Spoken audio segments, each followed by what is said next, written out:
Hello everybody, welcome back to the channel. In this video, I thought to celebrate the main event of UFC 301, Pantoja vs. Steve Erceg, I was going to make a special tier list talking about the most undeserved title shots I have ever seen in my time of watching this sport.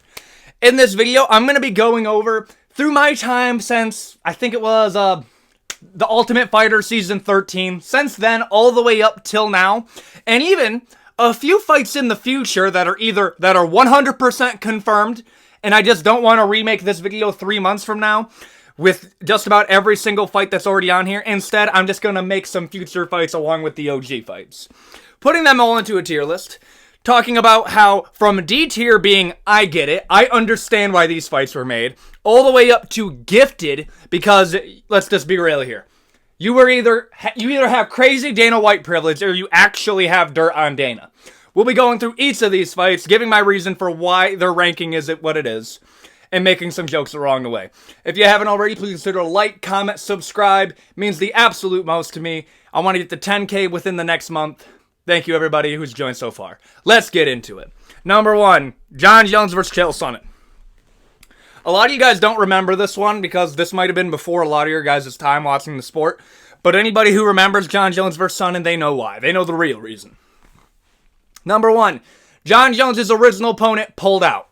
Okay? That's what ended up happening. Off the top of my head, I don't remember who the original opponent was. Just know it was probably some random light heavyweight at the time. Chael Sonnen wanted to step in on short notice. Understand, Chael Sonnen was coming off a loss against Anderson Silva at middleweight.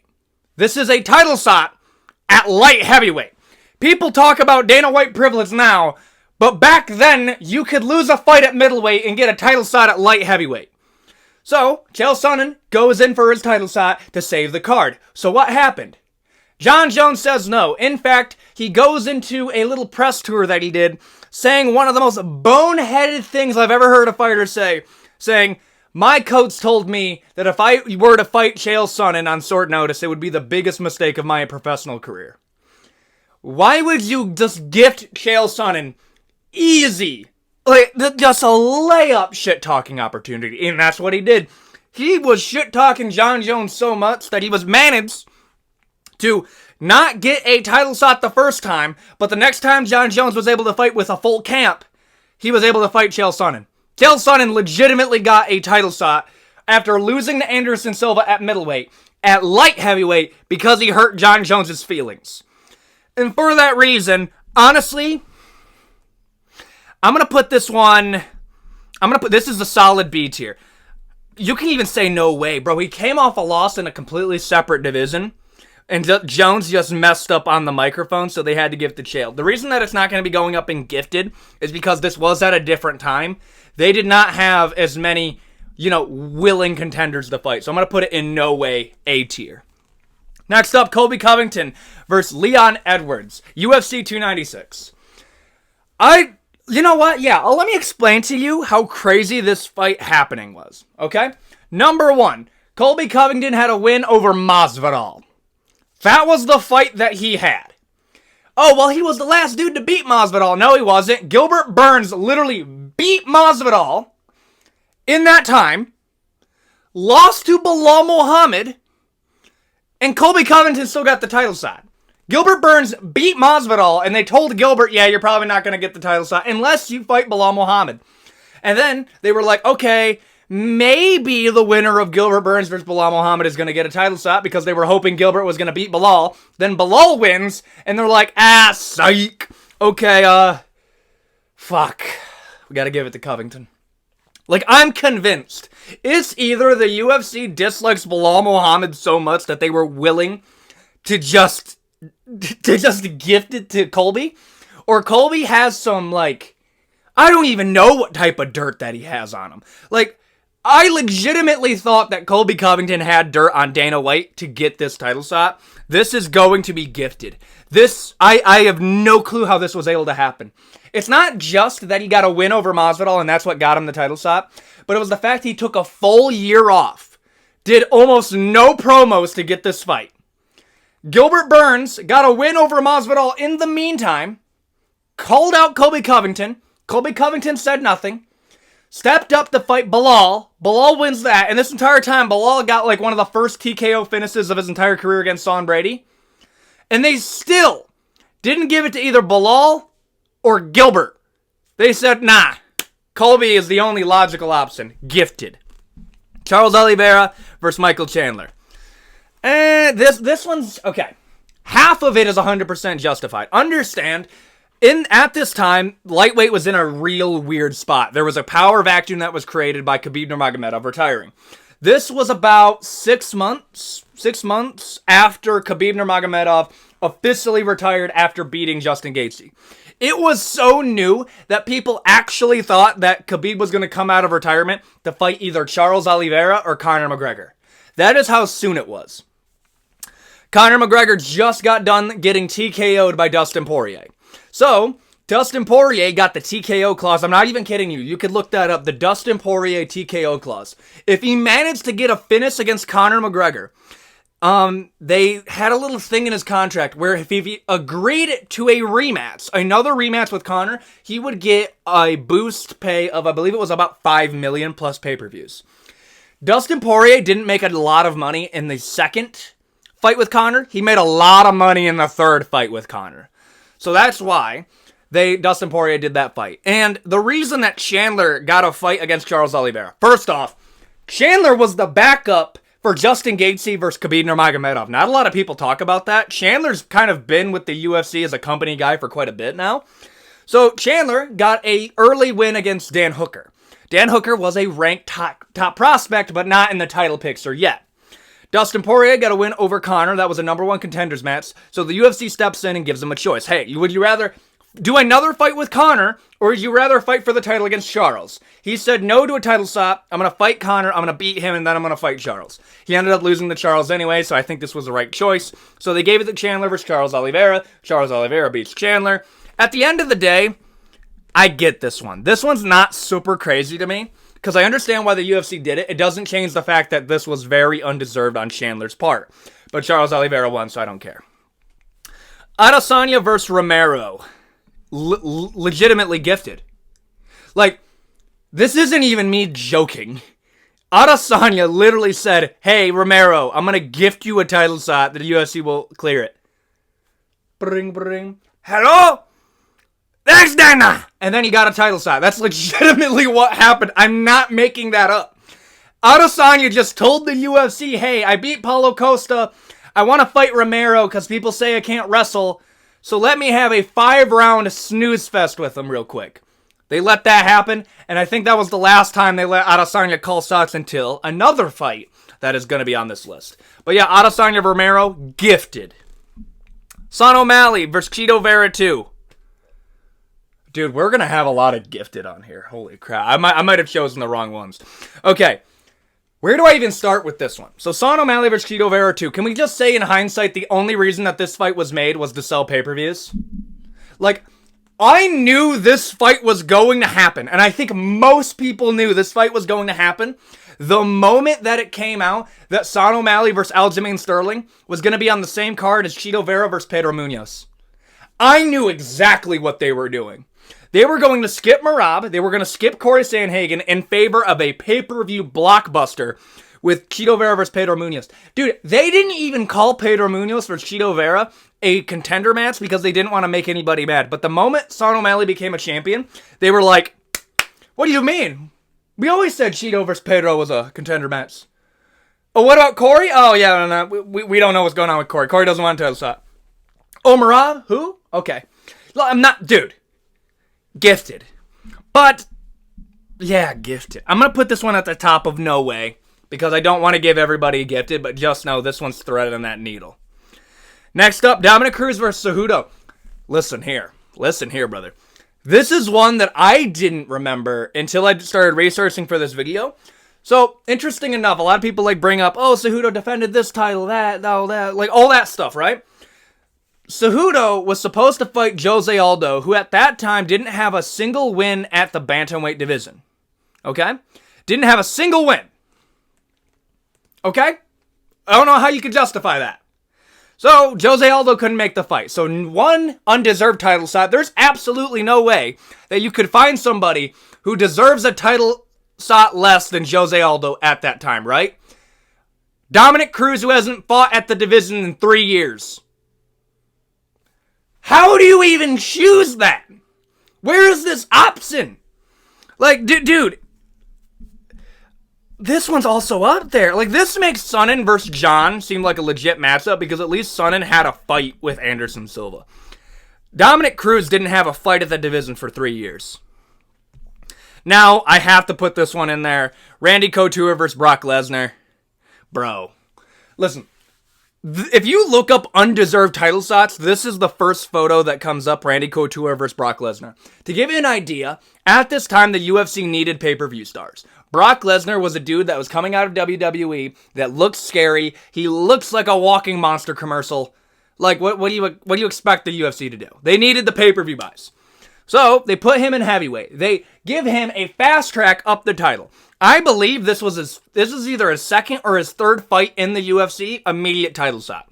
I mean, you have to bring this one up. Undeniably gifted, but it wasn't as blatant as this, and I give it a pass because I understand why. Bisping versus Henderson, another one, bro. I got all the heavy hitters. Okay, I need to start moving these ones down. I'm moving Jones down the what? Just so we can get a better dispersal. But Bisping versus Henderson too.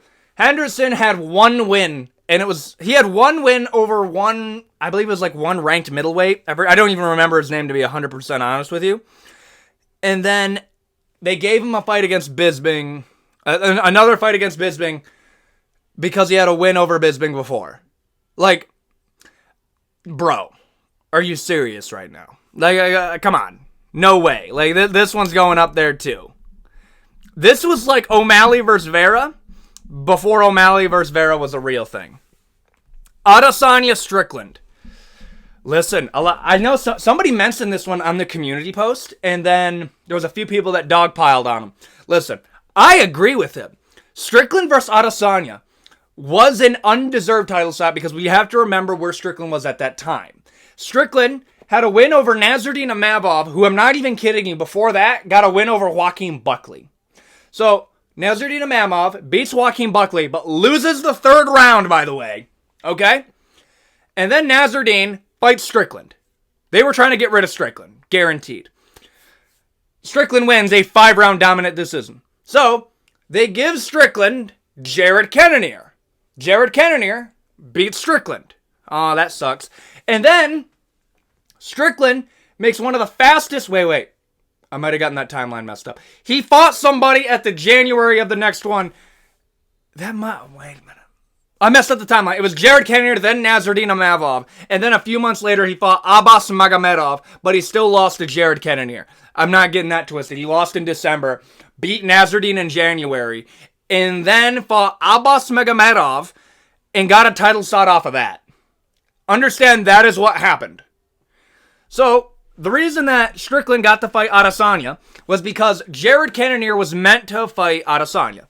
Jared Cannonier couldn't make it, and if you actually look at the Adesanya vs. Strickland card, it is so bad.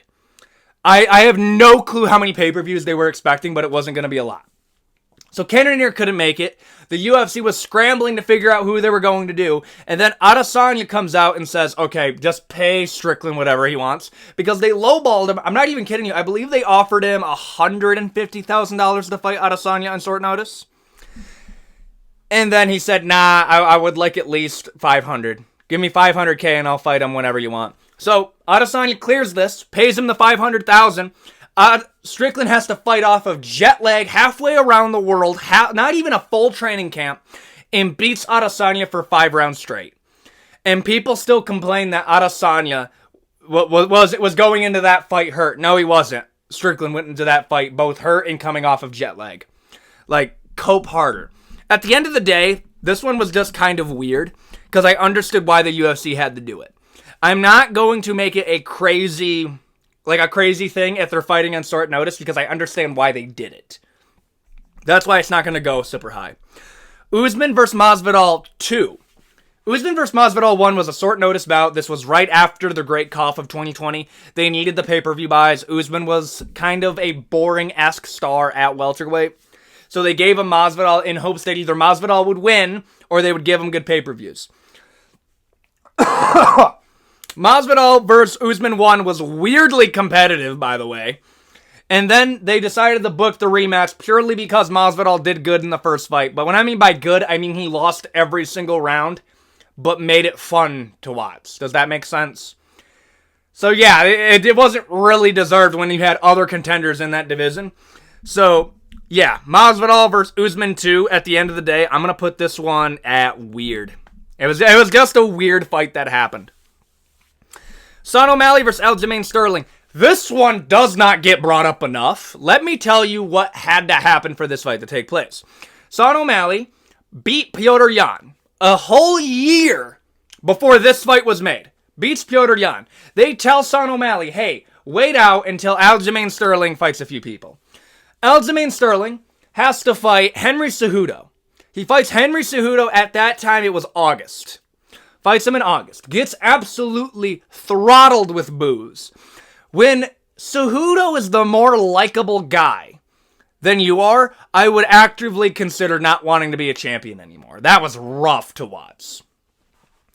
So they decide, okay, this is the perfect time to do it. We're going to make Sterling fight Sean O'Malley, and we're going to do it 3 months after this fight. They told Sterling when he was going to fight. O'Malley knew when he was going to fight. Sterling didn't know. I'm sorry. I like O'Malley more than I like Sterling. That is Dana White privilege, 100%. I like, brother, how? How could you get that? I'm going to put this one, it is gifted, but it was deserved. Does that make sense? So I'm going to put this one at the bottom of no way. Because at the end of the day, he did beat Petr Yan, but he waited out a whole year. That is crazy. I don't like when contenders do it. Ugh. Steve Erceg versus Pantoja. Gifted. Dude, Steve Erceg versus Pantoja. Let me give you the backstory really quick. I'm gonna do it rapid fire style because a lot of you guys have already seen the video where I just roast it for a while. Pantoja beats Brandon Moreno. He beats Brandon Royval. They're looking for a number one contender. But before that, it was gonna be Brandon Moreno versus fighting Amir Albazi. That's who the fight was going to be in Mexico. Amir Albazi pulls out. So they get a short notice Brandon Royval, who's coming off a loss to Pantoja. Brandon Moreno's also coming off a loss to Pantoja. They think Moreno's going to win, so they can justify doing another fight with Moreno, because he's the most marketable guy in the division. Moreno loses, and is now taking a break from fighting because of that performance.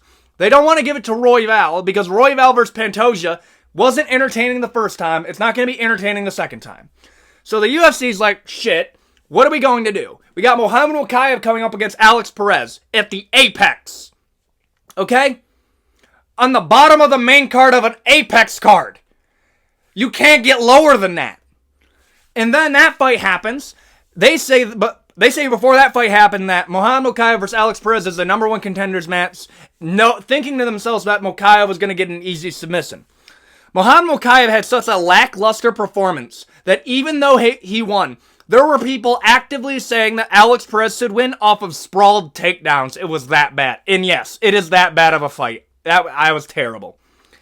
So, Muhammad Mokaev, even though he's coming off a win, even though he's one of the few people that's coming off a win that could sell a fight against Pantoja, they say, nah, we need to get somebody else. Okay, well, we don't have to put Pantoja on the card because Alex Pereira could be at 301. Psych! 301, the main event was supposed to be Alex Pereira versus Jamal Hill. They moved it to 300. Shit, there is nobody for Brazil. Who are we going to use? Pantoja. Oh, are we really going to have to put Pantoja versus Mokaev? No. Is there anybody else that has a name? Manel Cap? Shit, he pulled out. Who's the one dude that looks like Michael? Steve Erceg. Fuck it. That is what happened. I'm not kidding. Gifted title shot, but absolutely terrible. Wow. Eddie Alvarez versus Conor McGregor. Yes, this one is undeserved. But at the end of the day, I'm going to put this... I get it. I understand why they did it. No, I'm going to put this one in kind of weird. It was kind of a weird one. I understood why. Because Conor McGregor was the biggest star in the UFC, the biggest star that the UFC's ever seen up until that point. And that little rant took it out of me.